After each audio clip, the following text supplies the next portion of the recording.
Welcome to The Explainer. Today, we're going to break down a system that is all about results.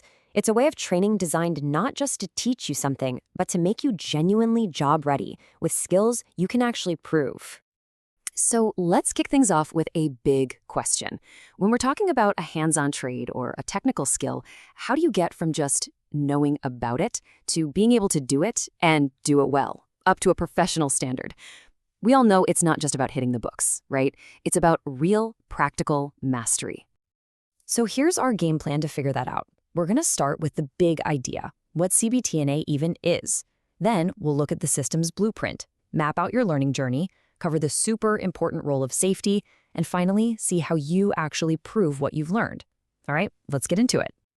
Okay, first things first. What are we even talking about here? CBT&A. It stands for Competency-Based Training and Assessment.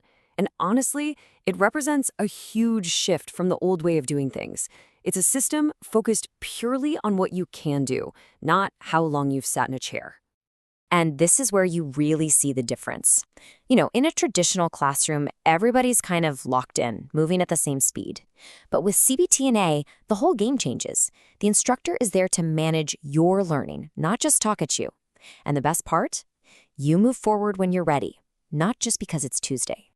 At the absolute heart of all this is one word: competency.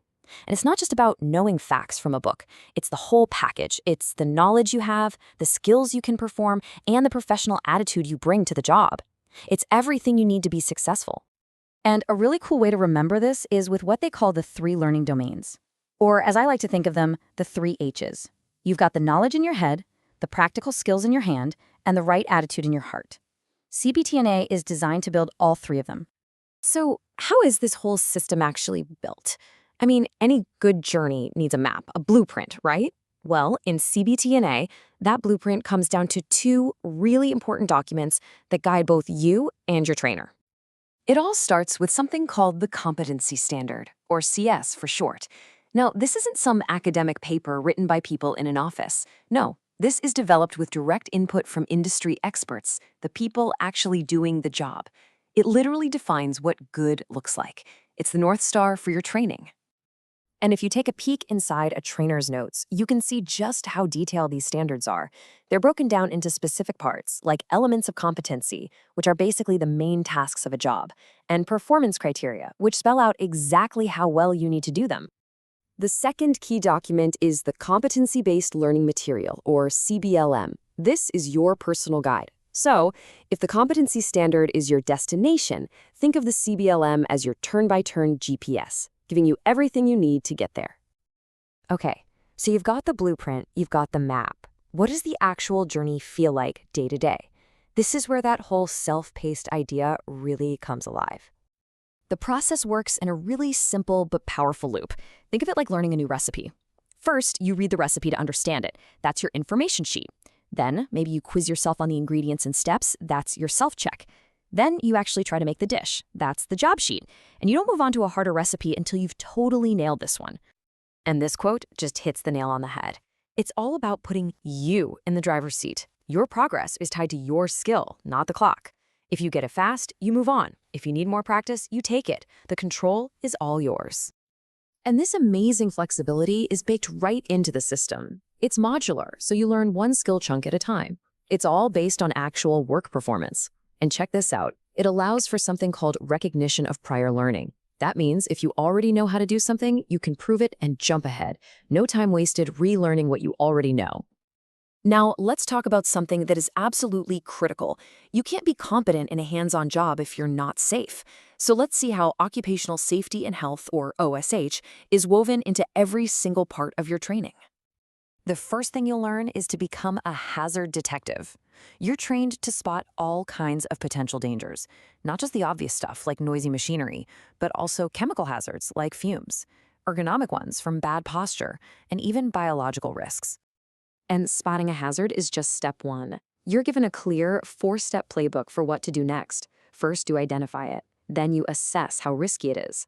Then you control it with the right safety measures. And finally, you evaluate your solution to make sure it actually worked. And a really important point about your safety gear, your helmet, gloves, goggles, That's your personal protective equipment, or PPE. It is absolutely essential, but here's the key. It's considered your last line of defense. It's what protects you after everything else has been done to control the hazard at its source. All right, we're on the home stretch. You've done the work, you've practiced the skills, you've done it safely. How do you make it official? How do you actually prove that you're competent? Well, that happens through assessment. And no, we're not talking about some scary one-and-done final exam. It's actually a process of collecting different pieces of evidence over time to build a full, rich picture of what you can do. So how do they do that? Well, assessors will use a whole toolbox of methods. They'll actually watch you perform the skill. They'll use written tests to check your theoretical knowledge. And they'll ask you questions to make sure you understand the why behind what you're doing. And all of that evidence comes together in an official document that looks something like this: the Competency Assessment Results Summary, or CARS. This is your proof. This is the document that shows you've been measured against the industry standard and you've met it. You're competent. So let's wrap it all up. The big takeaway here is that CBT&A is a modern, flexible system that puts you in control. It's not about just learning stuff. It's about mastering real-world skills that employers are actually looking for, with safety built in from the very start. And it's all proven with solid evidence. So there you have it. That's the roadmap for the competency-based training and assessment system. The path is clear, it's recognized by industry, and the opportunity to build real, provable skills is right there in your hands. The only question left is, what skill are you going to master first?